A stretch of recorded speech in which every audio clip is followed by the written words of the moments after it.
All right. Well, good evening. Thanks for coming, folks. It looks like we have about an even split between folks that joined us via Zoom and folks that joined us in person. So if David, if you don't mind shifting to the next slide. Good to see everyone tonight. We're gonna just give a few updates here at the beginning. A very quick safety update. And then we're going to go through the meat of tonight's meeting. We don't have any guest speakers tonight. It's kind of an opportunity to talk about what we want to, what we want to tackle as a civic league over the next months and years. So I'll just give a quick update, or like, Kate, you want to give the update on the? I can talk about the open house. So we had the community open house here last month. It was our first open house style meeting. It was very well attended, and it also we had a huge showing. We listed everyone that came in the newsletter. So we got some good feedback on it about people's opportunity to talk to various folks from different departments and learn more and learn stuff about that they weren't even aware of before the meeting. So that was something that came as a result of Vanessa August's idea, because we typically have more things that people suggest we talk about or that we'd like to bring up throughout the course of the year that we just don't have time to devote a full session in one of these style meetings. So I think we're going to do it again next year. It takes a lot of work to get pulled together at the beginning, so we're not going to do more than one a year. But we think it was a good idea and we got good feedback, so we're going to move forward with it. You want to talk about upcoming events? All right. Hello, neighbors. Okay, so let's see. A couple of thank yous. Scott, talked about the community open house. I also wanted to thank everyone who participated in sending or dropping off letters for our awesome crossing guard, Rachel.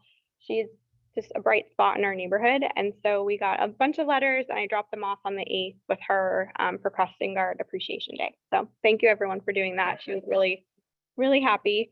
And also thank you for taking the Midtown Tunnel survey for the pilot that just started. All that info is in the newsletter, the January newsletter, or no, February newsletter, I think.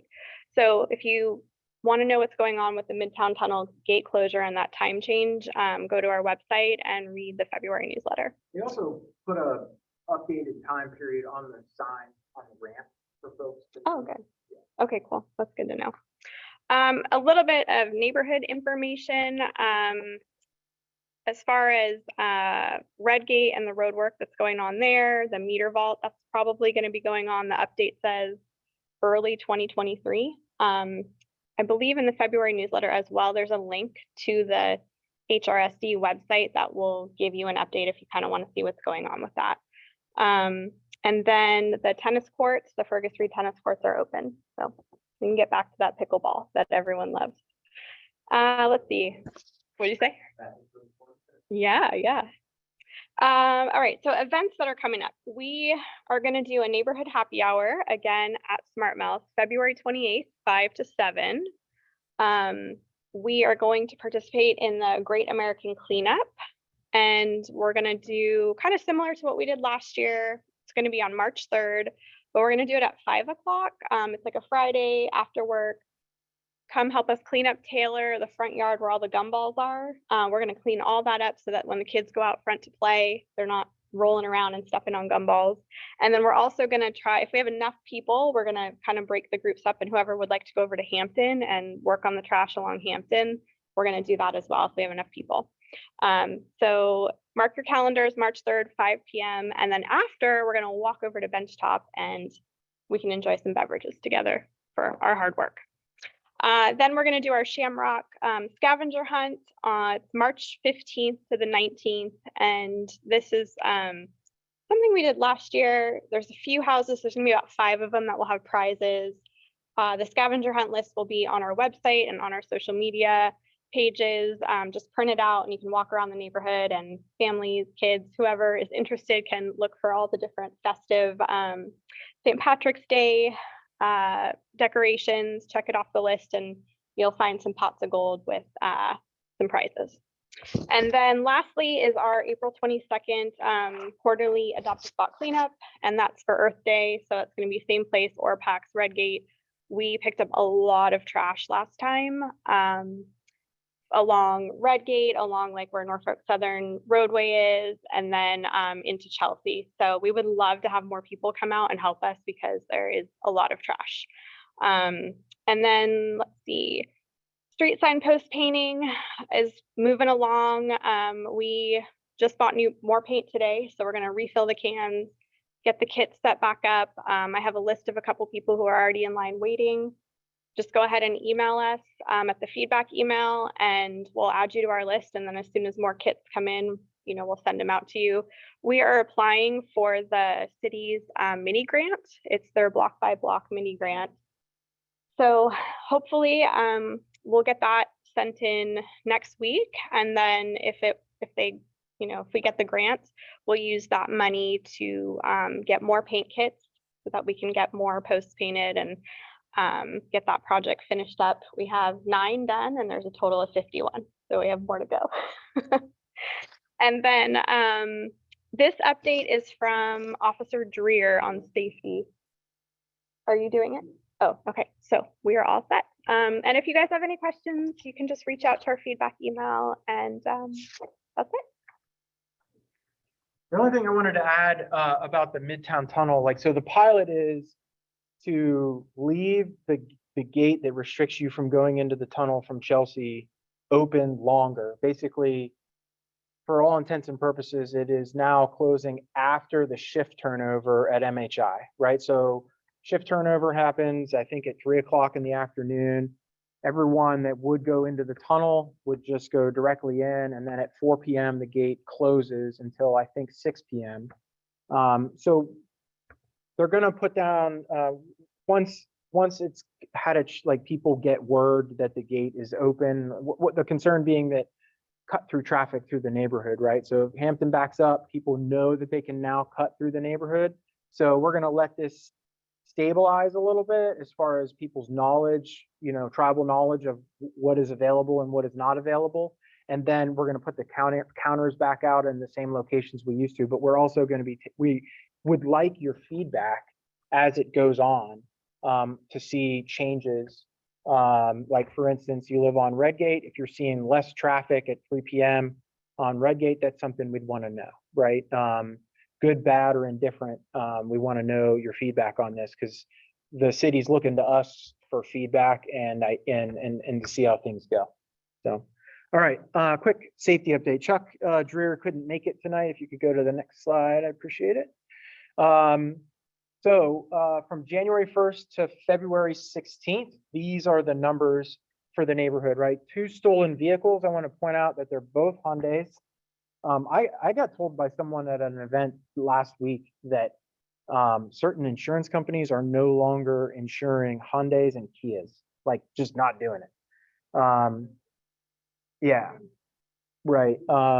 So I think that, I don't know how true that is. Several people agreed when the person said it. So I don't have a Hyundai or a Kia, but I just want to make you aware that the vulnerability of the steering column getting broken and very easily stealing your car by basically modern day hot wiring it is a real thing. And the encouragement is to get the club like you used to have back in the day to prevent you from using the steering wheel if you hot wire the car. We also had 3 larceny parts from auto. All 3 of those were catalytic converter thefts. More on that in a minute. And then we had 5 larcenies from auto. And those are basically people breaking in, stealing purses, credit cards, whatnot. Police department wanted to point out that none of those involved stolen firearms.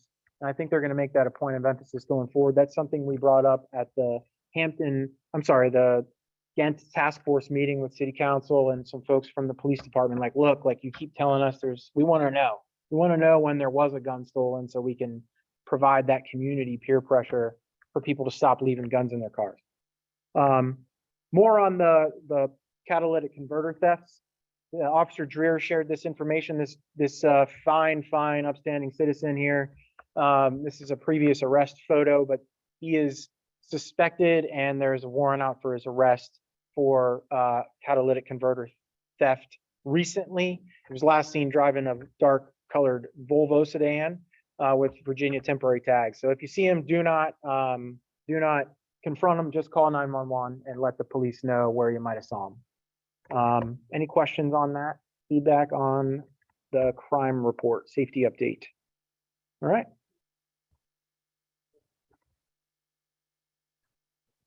Yeah, it really does. I think the word I'm getting is like, there is a small number of people that really just do this a lot.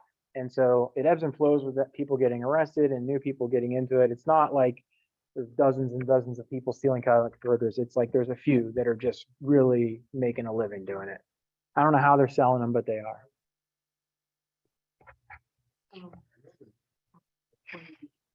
Yeah, I mean, capitalism is capitalism, right? Precious metals, things of value is what it is. Yeah.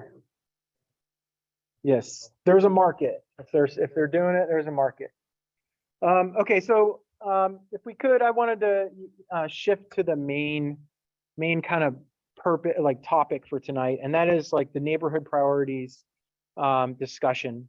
And so why this meeting topic? And so I wanted to kind of do a little bit of lead into this, right?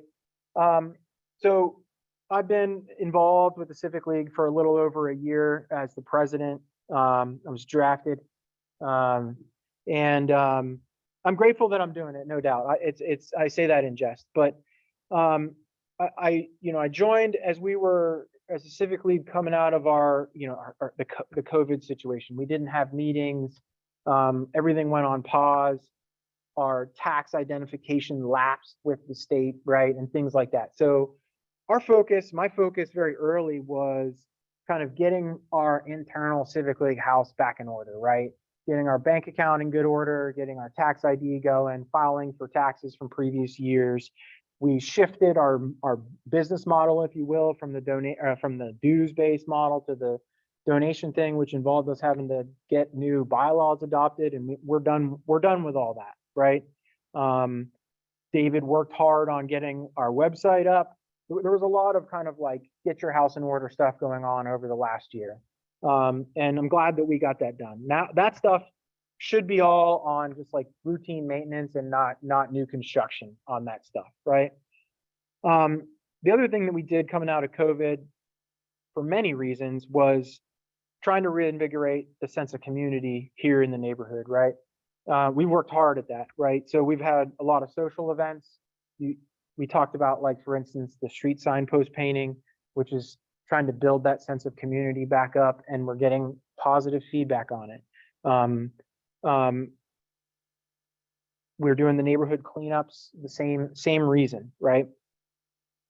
Now on the social events and that sense of community, we had a board meeting back in January, and we learned from it. So a lot of our social events, we get a lot of good feedback on. There's some demand signal for widening it to different groups of people, different strokes for different folks, which is why you see a couple of neighborhood happy hours on the agenda coming up to try to appeal to different folks that want to socialize in different ways around the community, right? So hopefully you're enjoying that.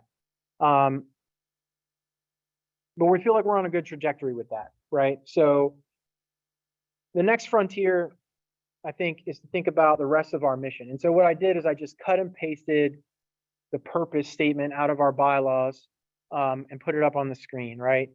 So some of the stuff I've been talking about is the stuff that's not bold and underlined, right? The principle of good fellowship, right, amongst residents and businesses and property owners. And we've worked hard on that. The thing that I wanted to try to start the conversation on tonight is the stuff I put in bold, right? To promote responsible stewardship amongst the community, right? To unite for the purpose of interchanging ideas for improvements around the neighborhood in matters such as beautification, recreation, safety, and to take appropriate actions for the protection of our property values, right? This is straight out of our bylaws, right? And then in turn to cooperate with existing local government or other organizations, private businesses, other nonprofits, et cetera, in worthy causes of our common interest, right? And so there's kind of like the long-term story of we're ready to kind of start to think about some of this stuff. The second part of it is like, why are we starting it now? Well, one, the idea really sparked in my head and in Kate's head when we watched a recent city council meeting where the city's resident survey was briefed to council. And I don't know if you had a chance to see it. If you haven't seen the resident survey, like we'll send a link out on social or whatever to make it easy for you. But if you Google Norfolk resident survey, it's the first thing that shows up on Google, right? And it's the first time we've done a survey of residents of like what people want in the city or what our assessment is of the city services in like 8 years or more. Yeah, in 8 years, right? So one, I applaud the city for doing it because I think it's a new feedback mechanism, a way of listening to residents that has been absent for 8 years. So I'm grateful for it. It did though reveal a lot of stuff that, you know, I'll just summarize in Scott's words what the survey said. More police presence in the neighborhoods, right? And better schools were number 1 and number 2. And then number 3 was like distant third, right? There were some other things that I'm grateful that what the survey results said are consistent with what we hear in the neighborhood for a number of reasons. One, because I felt like I'm actually listening to what you're saying. What I'm feeding back to the city council is reinforced by this survey of residents throughout the city, right? So it all was in harmony with each other, and that's a good thing, right? The other reason why I wanted to talk about this tonight is because the timing is good, right? We're in the budget cycle, and so for the city and for the school division, right? The budget is the strategy, is the policy, right? Like they are the same thing, right? There's not like an independent policy arm of the city that, right? We implement policy through budgeting, right? And we're drafting both budgets right now. And, you know, the superintendent presented her proposed budget to the school board recently. And I think the city manager is getting ready to brief. I didn't catch the Tuesday night city council meeting, but I don't, it's either out or it's coming out, the manager's proposed budget, right? So it's an opportunity for us as a civic league to strike while the iron's hot on topics that we want to collectively feed back to the city or to other entities. Passover just happened up in Richmond. And then the opportunity with all these other entities I was talking about is always a good time to talk to them, right? Now, some of the things that we routinely talk about that we've been talking about since I've been a West Ghent resident, we're still talking about them because they're tough problems, right? They're not easy. It's like, you know, just tell someone and they'll fix it type problems. They're kind of cross-cutting or systemic issues. And so if you could hit the next slide here, right? So the idea was, you know, is to try to, right, improvement of our neighborhood and the quality of life within our neighborhood is, I think, a short summary of what our purpose is on the bylaws, right? And what I would, you know, we should always be trying to do is to take feedback and turn it and take ideas, create ideas, and then turn them into actionable things that we can do to achieve the top bullet, right? If you look at how we're structured as a civic league, right, we have committees, right? But right now, all of our committees consist of the chair of the committee, right? And I think I can speak, you know, I probably lack credibility because I volunteered to be the president of the civic league. But I think that if you think about why aren't there groups of people? Well, we're busy, right? We have lives, we have challenges, we have pursuits that we're trying to do. And this is only one of many, many things on our plates. But I would, in response to that, I would say, you know, many hands make little work. So I think what we're gonna try to do is to try to listen to the people providing feedback about issues and ask people of like mind that I kind of sit at the middle of, and Kate and I sit at the middle of people's feedback, and we're starting to see patterns of small groups of people that are passionate about different topics, right? And we're going to try to connect those people and ask you, the analogy that Kate made last night, I think is a good one, right? Like, what's your favorite television show, right? It's on once a week, right? How many weeks, how many hours a week are you devoting to watching a TV show, right? If what we're asking, I think, is to ask people to consider getting involved for 1 hour once every month or once every 2 months. And we're not saying we're going to fix all of our problems in the next 3 months. We're saying we're going to start by getting a small group of people that have some level of commitment to solving these problems, and then doing some like design thinking. Because the reason why these are tough problems is because maybe the way we're thinking about them, right? If we get a couple smart people together at Vessel or on a Zoom call or something like that, and we can figure out how to reframe some of these issues into something that provides a new way of looking at it and a potential way to leverage the problem, I think we can make some slow progress. Mark, I know that you're passionate, and it doesn't surprise anybody that's involved with the Civic League, but you're passionate about the issues associated with the volume and the truck noise and the vibrations and everything associated with Hampton Boulevard, right? We've talked about it on numerous occasions. That's a tough problem, right? And certainly this little Civic League is not going to fix it.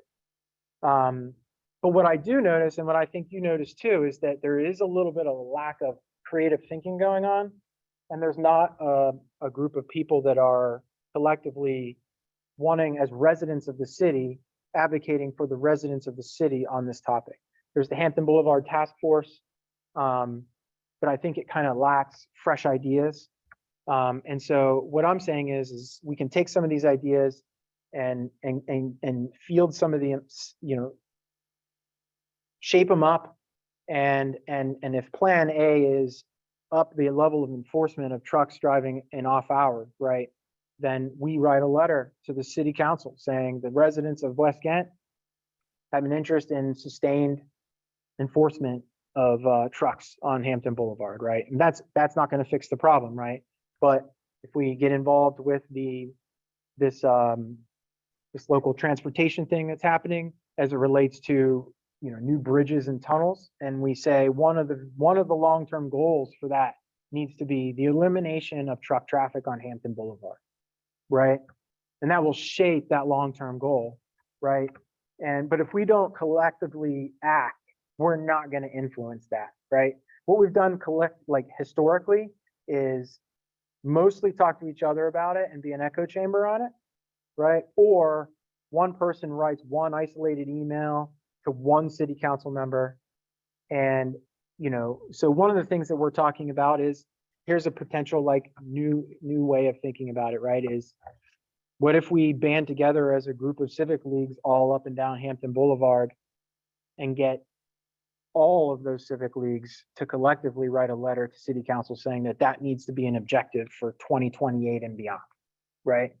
Or whenever they decide what they're going to do with the new networking of roads in the region, right? So that's just, I'm not proposing that as the answer, but I'm saying that I think that what we'd like to do is kind of start those conversations. We're not going to solve any of that tonight. I just wanted to kind of frame kind of a broad way forward.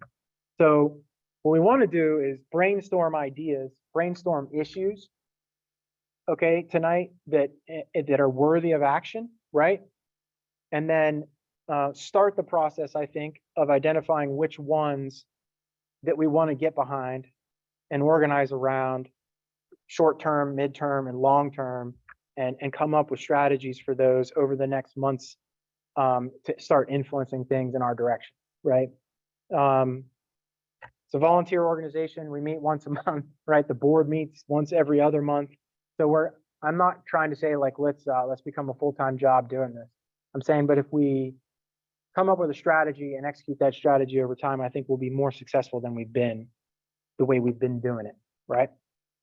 So in the end, if you're interested in getting involved, and we're gonna continue to solicit interest on this. If you're interested in getting involved, let's talk about it afterwards, and we can get a small group together, for instance, to talk about ideas surrounding how to fix the Hampton Boulevard problem, right? And And if there's, and we can talk about those issues next. So that's kind of the broad idea.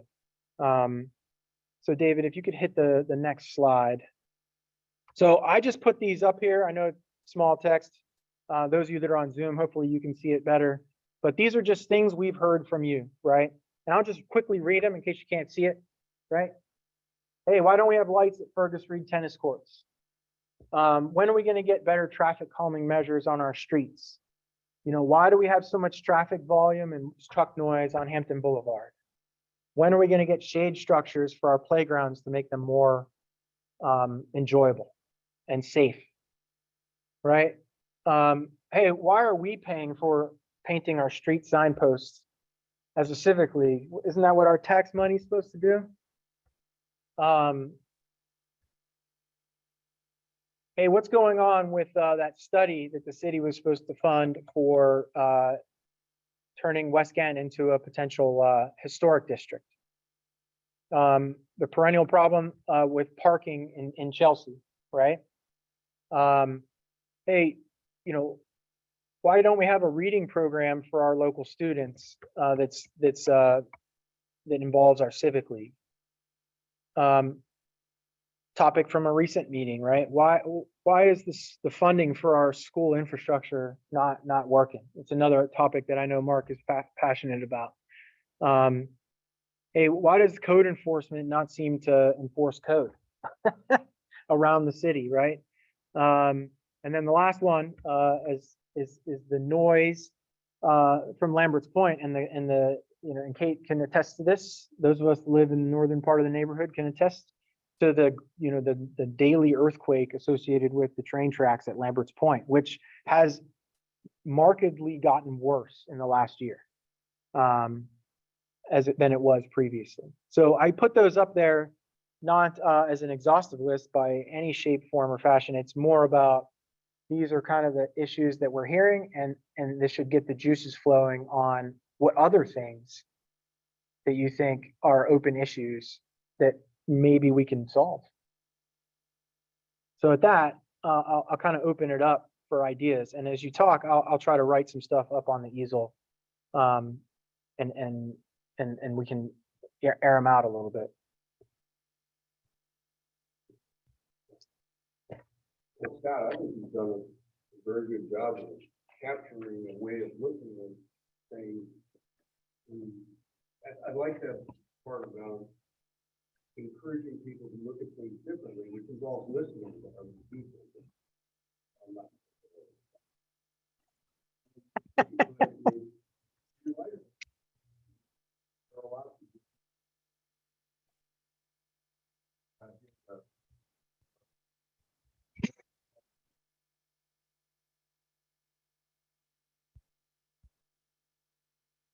What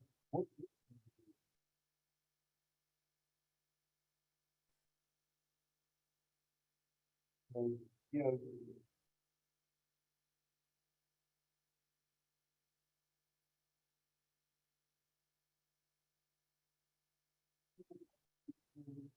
something I think you could share with the Ghent Civic.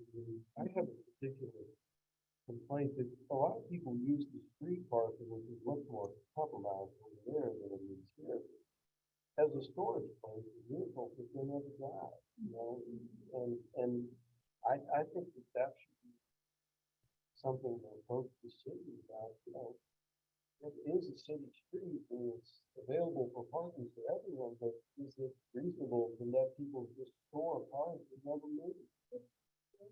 Up on College Avenue. I mean, I live in the 800 block of Brady. People from the west over the next block over, which is even higher than my block, bring cars over there and leave them until the next 6 feet today. Then they move to the other side. And they never drive. So that's a tenacious problem because it is a public street. But at the same time, we're talking about, you know, when this area was developed, cars were allowed as big feet. Yeah, it's kind of like we were born with this problem. We need to recognize. Yeah. This house is subdivided, a single family home became 4 apartments. Particularly in Ghent. Streetcar neighborhood. Yeah, streetcar used to go right in front of my house. Yeah, I got right. Yeah.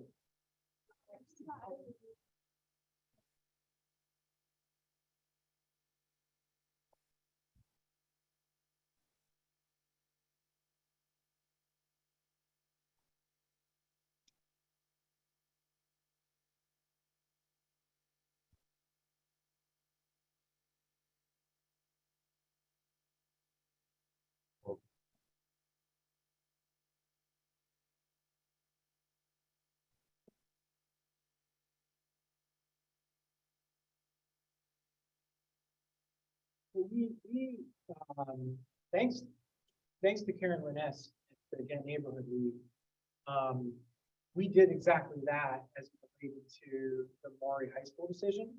10 civic leagues came together in about a week's time, which is, if you think about how quickly civic leagues move, that is like light speed for civic leagues to come together and get every board of those 10 to unanimously agree.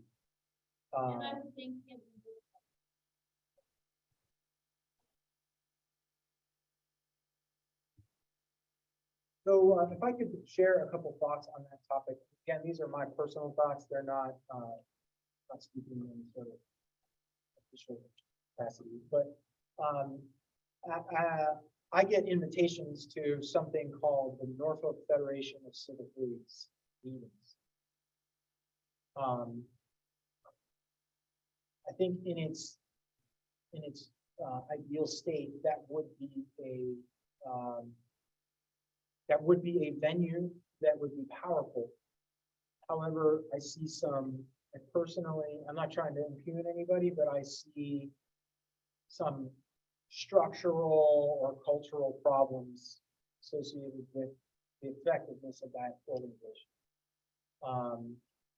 And so it's preliminary, and I'd be interested in your feedback, but there are, I won't call anybody out, but there are 3 to 4 to 5 like civic league presidents talking about somehow banding together for some of these issues that we have common interest on. And nobody, we haven't formed what that is more than just like a broad based idea. But that's something that we're currently cooking up. We don't want to go against the Norfolk Federation of Civic Leagues, but if we can't go with the Norfolk Federation of Civic Leagues, then we do something akin to what we did with Maury with the school board.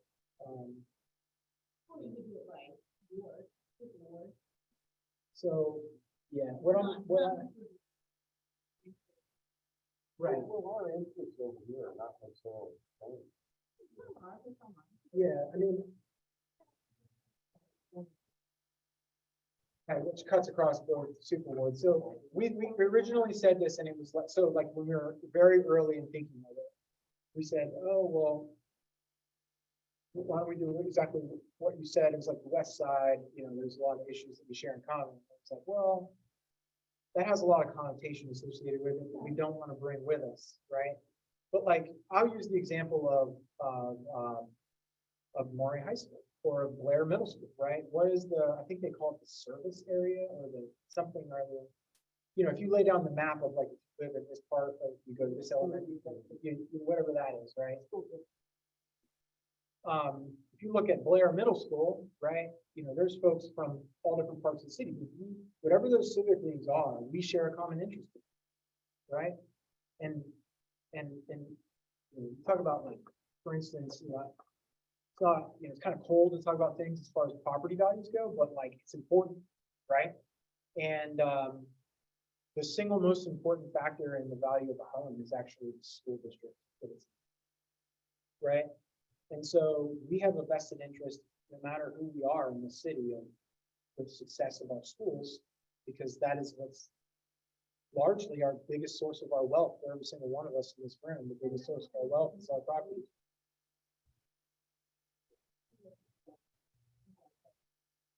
The single biggest expense the city has, it only makes sense. Right. So when we had, last year, when we did we invited the elementary school principal, the middle school and the high school to speak, many of you came or not, but it was probably our most well-attended Civic League meeting of the year. And there was a lot of interest coming out of that, especially honestly from the principals saying, hey, could you band with like the other civic leagues that are in my area and we could figure out a place to meet and do this and then invite all the civic leagues? I'm not sure it's necessarily in our interest to do that because, you know, when you invite more people in, you know, you dilute your interest to some extent, right? But those are things that we could talk about, right? So these are the kind of ideas that have been kind of thrown around, and I'm just trying to get a wider conversation because I'm not that innovative, right? I'm more. I would love to hear other people's ideas about what's going on.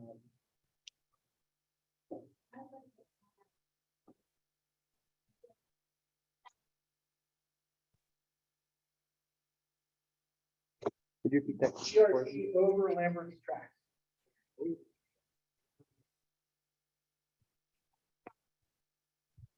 Bridge over Robert. So yes, the underpass is the single worst spot on the ERT. Right. And it's holding it back between connecting the north and south parts of it. And I think there is some interest, and so when the time comes, the Civic League should be ready to join that advocacy. Mhm.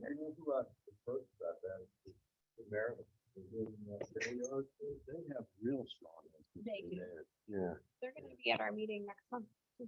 Yeah, they're gonna present. that would be advantageous for And that's them. another Civic League combo with Lambert's Point. Yeah. That's one that we've been working on our relationship with Lambert. That's good. That's really great. We are increasingly recognizing we have a lot of shared interests. And I think that's a good thing for the city, for us to band together with Lambert's Point.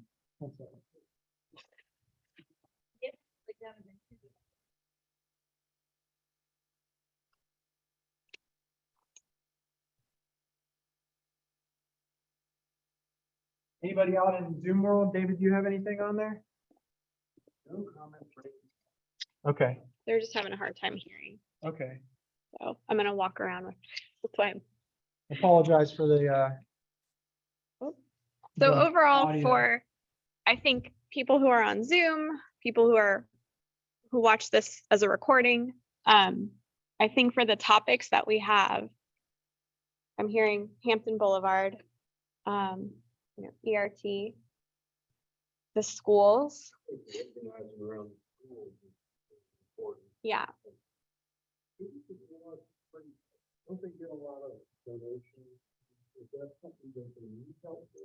If you need help with that, that would be a very expensive capital project. Okay. And Do it they would. have is there an agreement to let them have a bridge over it? No. There's a significant uphill battle waiting. With the railroad. Yeah. Got it. Let me give you an example where I think we are, like, where the roots are pointing on a topic like that. I'm not saying that to discourage us, I'm just trying to like help us understand collectively like what we face. So the Park Place Civic League, the North Collie Business Association, the Ghent Neighborhood League, and the Ghent Business Association, 4 civic organizations all got together, applied for a city grant to paint the underpass on Collie. the bridge, right? So the Collie underpass, right? And they found some kids or somebody that like they went with the Norfolk Art something or other. I forget the name of it. I apologize if you're associated with it, but to do murals, right? And Norfolk Southern said, sure, if you spend $20,000 on a engineering assessment of the ability of that concrete to take the paint mural, we would allow you to spend your money painting our underpass. And Fizzled out. that just died, right? $20,000 engineering assessment of how well the underpass could take a paint job. Somewhere along the line, they did something like that to the Monticello overpass.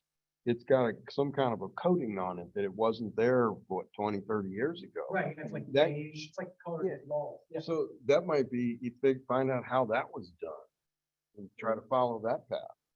Because I don't know, it just happened at some point. I don't know who promoted it or who paid for it or anything. So I think like, in the idea of like design thinking and kind of reframing issues, right? That's a good example of reframing problems. I would say to add to that, that there's probably one person that works in the massive corporation known as Norfolk Southern that has no interest in it because it represents more work for them. But if the right people at Norfolk Southern understood that that's what the citizens of Norfolk wanted to do to that underpass, they would say, what's $20,000? We either don't spend it and just see what happens, or spend it and call it a donation to the city. Or we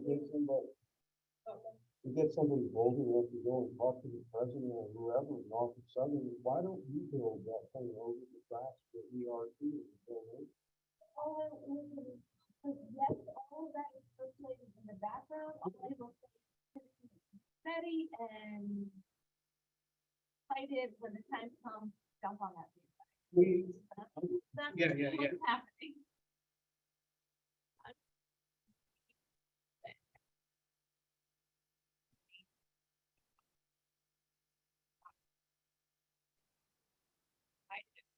Why it not move forward, and maybe we can all band together.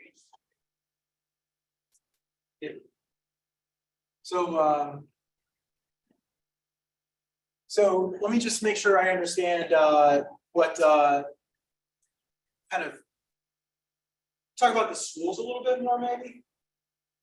And what I'm interested to hear people's thoughts about the schools. I don't know, do you have kids in the schools? I don't. Yeah. I would think the income is small. She thought it was, Tanya and I have a good relationship. Yeah. We're neighbors. She's always willing to talk to me. Yeah. She's awesome. She's very accessible. she talked about. Yeah. Where, if you're, what things could be done from a civic league aspect and helpful to them? Because they actually, that's what they need, is help. Well, the single biggest issue associated with schools is this, is the funding formula was a blessing and a curse all at the same time. Right? So the city leadership no longer needs to think about how much to fund the schools. Right? And my understanding is that it resulted in a step jump in funding level to the schools from before and after. But now it's no longer a topic of conversation. Right? And so from my perspective is, how do the residents of the city reignite that conversation?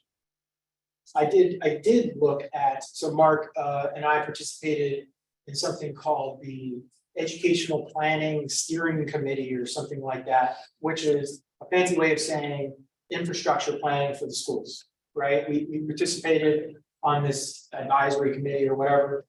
And the consultants that do this for a living all around the country said, hey, we looked at all your schools, you need, I'm in the ballpark, you need to spend between $14 and $16 million every year on maintenance. Not on renovations or new construction, just on maintenance. And the newest superintendent's budget includes like $8 million on maintenance for the schools. But yet we're having this other conversation, seemingly separate conversation about spending $140 million on rebuilding Maury High School, and not talking about how Maury High School got to be Maury High School by not funding maintenance for our schools. And so what I've discovered is that city council says, hey, look, that's the school board's decision. And then school board says, city council doesn't give us money, so we have to spend it on teachers or whatever is the priority I believe that basically spending it on teachers this year is the #1 priority of the school board's budget or the superintendent's budget. So how do we crack that nut? How do we crack just like you said, this problem with our schools? That's where civic wants to help, one of their problems. We have a system that was built out for, at one time, Norfolk was the biggest city in the state of Virginia. And had a population of over 300,000, the school system was like 55, that was increasing in the early 70s. Yeah. And then everything else happened, and they still have all this infrastructure. It's not fully utilized, it's getting older and older, and they could use some help with that dilemma of what schools to close and consolidate, because the pressure comes from the community, so. Yeah. They keep growing, yeah, so. Yeah. That's where civic leagues might be able to help the school system to try to boil down that reality. If we want a really good school system, we can't maintain, but I think it's like 5 million square feet of space. Yeah. They have 8 million dollars. The other thing that's going on, and I'll venture a bit into potentially controversial territory with this, and the public schools. The school division's enrollment is dropping like a rock. And if you listen to the school division officials talk about it, it's like, well, that's what's happening demographically in the city. It's not what's happening demographically in the city. What is happening is that families that can afford to send their kids to private school or homeschool are doing that as an alternative to the school division. And that is dropping enrollment, which drops funding from the state, which is a spiraling downward proposition for the school division. And I think that's a factor of confidence. It's kind of like economic, like consumer confidence, right? That's just the perspective that I have on it. I don't mean to say this to be negative, excuse me, I'm not saying this to be negative, but at one time recently, 75% of employees in the school system live outside the city. The superintendent, that's their schools, their kids are school. That's.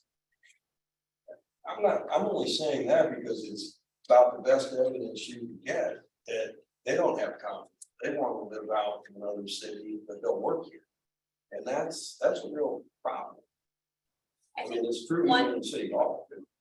is that it's one way that we can.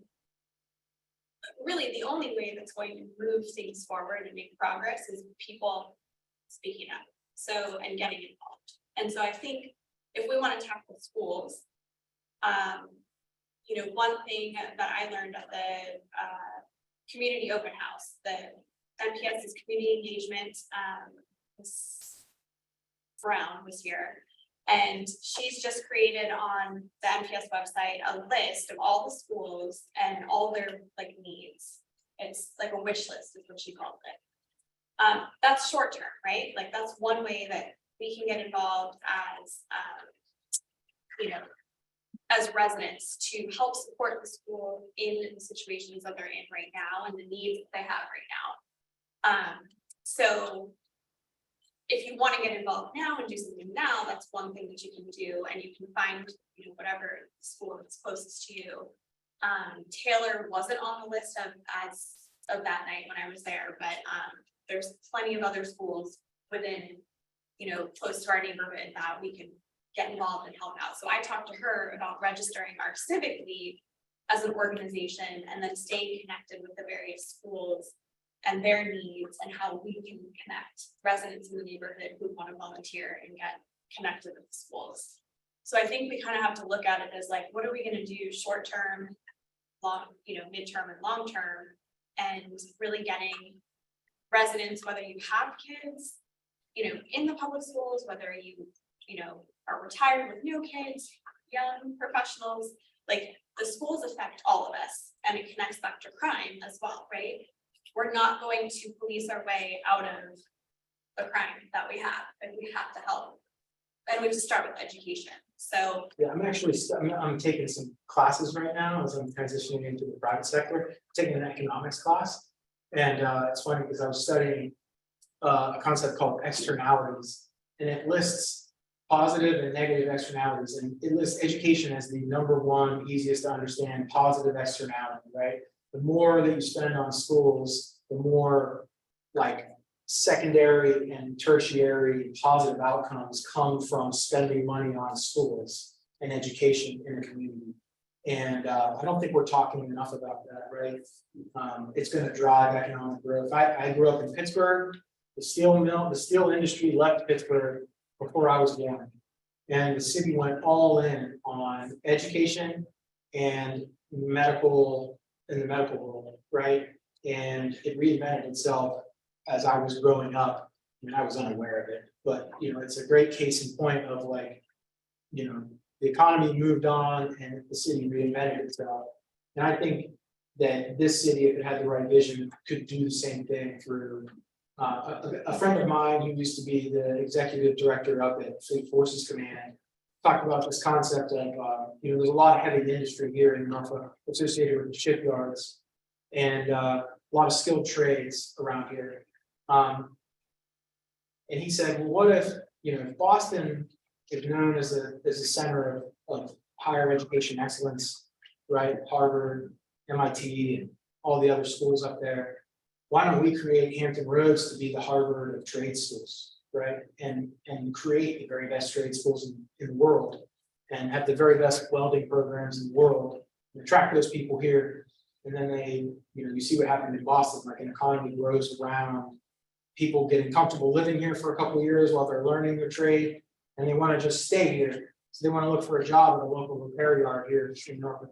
And then, you know, and then they have that good paying job and they pay more taxes, etc. So going back to your point earlier, you know, the budget is open. They're talking about how they're going to raise the pay of teachers. And if we think, for instance, I'll take your premise that there's a positive outcome associated with having people that work in Norfolk Public Schools live in the city of Norfolk, then why don't we incentivize the pay structure such that if you live in Norfolk, you get this pay raise. If you don't live in Norfolk, you don't get that pay raise. And things like that, right? I mean, I don't know if that is a logical error that I made in that, assuming that if you live in Norfolk, you make the schools better. I'd rather make the schools better so they want to live here instead of forcing people. You mean, want them. Yeah. Yeah, so For the sake of time, we should just maybe divide up like what we were talking about and let people know how they can get involved. I mean, really, the purpose of this meeting was to hear from West End, right? We want to hear from you all. We want to hear what ideas you have, what concerns you have. And when we collectively pull our ideas together and we think of ways like kind of out of the box or different than the way things are being done now, that's when, you know, change happens and good things happen. So we broke up, you know, the ideas that we came up with for these action groups. We thought, let's do a neighborhood safety action group. And so that would consist of, you know, anything that has to do with like minimizing crime, improving safety, traffic concerns. So if you want to be involved with anything that kind of falls under the umbrella of neighborhood safety, I would say reach out to our feedback email, and our goal is to kind of get these groups together and you can meet, you know, we'll set up a meeting using our Zoom account virtually, and we want to help you all connect and then, you know, come up with these ideas, think of where we want to tackle and how we want to tackle things, and then we can all work together and present our ideas and our, you know, what we think might be great solutions to the city. The second action group we thought of was school engagement. And so this is everything from what we just talked about.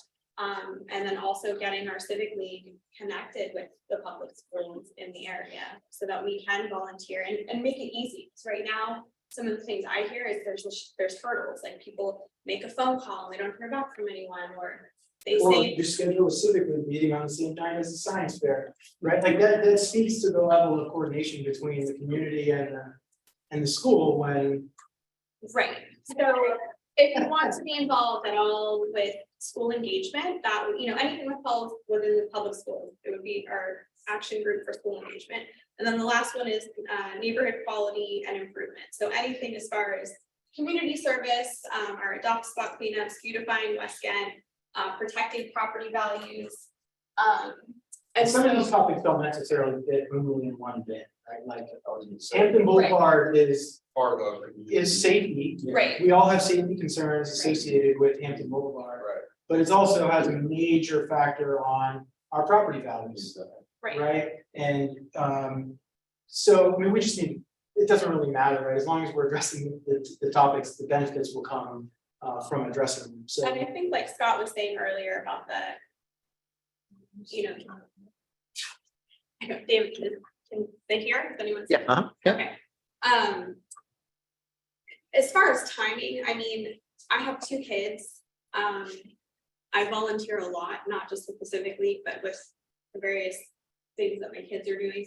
I mean, I'm doing things in like carpool pickup, like I'm figuring out how I can squeeze in ways to, you know, stay involved, because really the only way things are going to change and get better is when we get involved.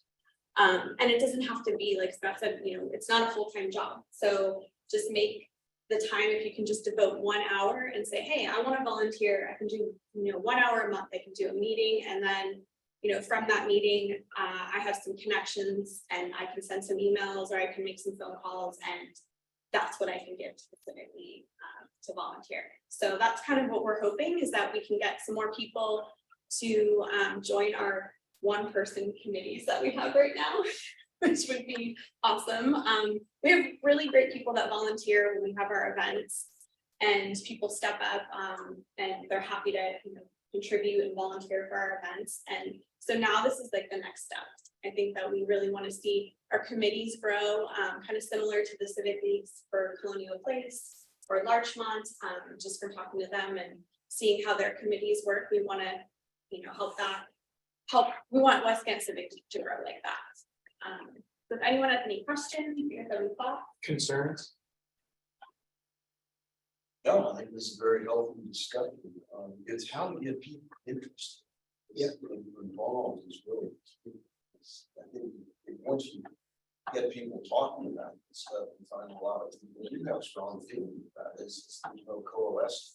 Do you try to get all your friends specifically so they have a lot of time? I mean, they're definitely interested, but sadly, I think tonight was the science fair. Oh, that's what you're. I had no idea until, you know, until I messaged, you know, I shared it with my friends, and it's the science fair. I find that there's a real, like, lack of interest in. Yeah, like they're very supportive of me and like what I do. Yeah. But as far as They think that's cute for you, but they don't want to do it. That's what it gets out all the time. yeah, but Stuff if there was more, like I used to come home. Yeah. And then COVID happened and everybody just got out of the habit, like I kept going, God, I forgot. Right. Yeah. So Yeah. just like we kind of got started with like social events, slow and built momentum. What I'm proposing here is that we just start slow and take 1 step forward, right? And I think what I'm gonna ask is for Dave to create some sort of a button on our website that says, you know, we'll put a little blurb together that says what the 3 different groups are, and a short explanation of what they do. And if you're interested in getting involved, you know, basically it goes to a web form where we've created, and we just get a small group. I don't envision there being 15 people interested in getting involved with fixing the Hampton Boulevard problem, but I, for a fact, know that there's 4 people in the neighborhood that are very passionate. And so I just want to get those 4 people together and facilitate ideas. I'm ready to be mine. Yeah. You might consider in the social, maybe having this on a large report. Yep. Just on an easel. oh, yeah, You know, Good idea. and just as conversation. yeah. With your 1-person committee there. No, I mean, You might this start talk, some conversation. like if it's Right your there. committee, then I can go up and I can ask you about it, Right, like right. how much am I gonna? Well, pay? like, What do you? Blah, blah, blah, blah, blah. Summer Poitic is our environmental committee chair. I mean, and it's her, like, it's summer. Annie is our events committee chair, and we kind of divided it up where, you know, 'cause we have kids, so I do the family stuff, and then she's doing more of the, you know, happy hours and stuff like like that. So, yeah, I love that idea, and it's a great idea. So you can kind of connect. And there's no, people. I'm not gonna try to put any sort of definition onto how much you're willing to volunteer, right? I think it's an organic thing of like, get in a conversation, have a couple ideas, okay, so who wants to do that, right? And then we'll Well, I start just with it. meant, those are the kind of questions somebody would be asking. if they're gonna- Oh, I if see. they- what you mean. Yeah, I I see. wouldn't ask him right now, tell me that. Yeah, Yeah, Um, The three but groups, other, You know, Sorry. and you go. I was just gonna say, that what are the three groups? It was neighborhood safety, school engagement, and what was the third? one? neighborhood quality and improvement. Neighborhood quality and improvement. Yeah, I think there's a great opportunity at these sort of happy hours and events to really try to yeah. get more engagement. I think I'd like to see more people my age and younger get involved. I think there's a certain connotation to, a civic league that people either we haven't been a part of, we don't understand, or we just think it's something that we don't want to deal with or sit through or whatever. So Yeah. any of these happy hours, ways that you can get everybody in the neighborhood involved, not just families, not just whatever, and actually provide opportunities to really learn, what's going on. I feel like that's a great opportunity, because I think it's a good idea and a good way to get started. Yeah. But it's really, we need to get as many people available and involved as we can. It's funny how someone will corner you at a bar and talk your ear off about something that they're mad about, but then they won't. And I always say, send an email, come visit if they be good, and people don't do it, no, they just wanna You're right. complain and, yeah, But I think a lot of, somehow transition them. Yeah, yeah, if you've got that topic associated with one of those committees, then it can be, oh, well, let me put you in touch with this committee chairman. And then, Yeah. Maybe it's not. Because they- meeting, it's a one-off. yeah. and And communities too, I think. Kind of have this connotation of like, gonna take official, you're gonna take a lot of your time. But I mean, it's really what you make of it, and I know for like our environmental committee, I mean. Summer organizes the adopt a spots every quarter, and it's her going to keep Norfolk beautiful, getting the supplies, it's really not a huge investment of the time. So these committees can be, with more people getting involved, it's going to be not one person doing a lot of hours of work, several people, and you can divide that up, and it's like an hour here, an hour there. Yeah. Making it simple. All right, any last parting thoughts? It's All right. definitely from Zoom. Yeah. I appreciate your guys talking. Productive conversation. And so again, for everyone, if people are still on Zoom, just go to our website, and I think there's a contact us, or just do WGCLfeedback@gmail.com. And reach out to us with how you want to get involved. And then when David puts the info on the website, we'll figure out how to do that. And go from there. so are you going to have, you've got the three committees, are you going to have the topics Yeah. listed for what each one of them is? So that it's not so gray, it would be, I don't care about that or that or that, oh, boy, I really care about that. Yeah, I think right now we're gonna gather a small list of names for each of the three. Maybe we will schedule like a Zoom call or an in-person meeting, however people wanna do it. With that small group of people using our Zoom account, and then shape it from there and just set the pace of the people that are involved. Just go But with I the think pace what- that people wanna do. I think what you're And then saying is that, find, so there's no gray area. Right, when you put this up on the website, you say, here's the three committees, here are topics that each falls under each committee. And then that way you can go, oh, well, I'm really interested in Yeah. this, so maybe I'm, hey, that, and that. People. Like, Yeah. spark your interest. yes. Yeah. That's good feedback. Yeah. I think there's another word besides community. That's why we said action Action groups. Yeah. Yeah. Yeah, because committee sounds like there's like rules of order and stuff. Yeah, like it's I gonna don't take even a know what lot that of stuff time. And Yeah. Sorry. But it is one of the- Don't have to go. Nonetheless, A lot. well, thanks for you guys' time. Yeah. If you wouldn't mind, helping me just like clean up the chair and we're Sure, what do you want to do? I'll give you a quick, things here, on how to do it. Thank you, everybody. Some of them, like, they basically lined up from this credenza. That thing over there. They're just, some of them are just sitting open. And then the rest of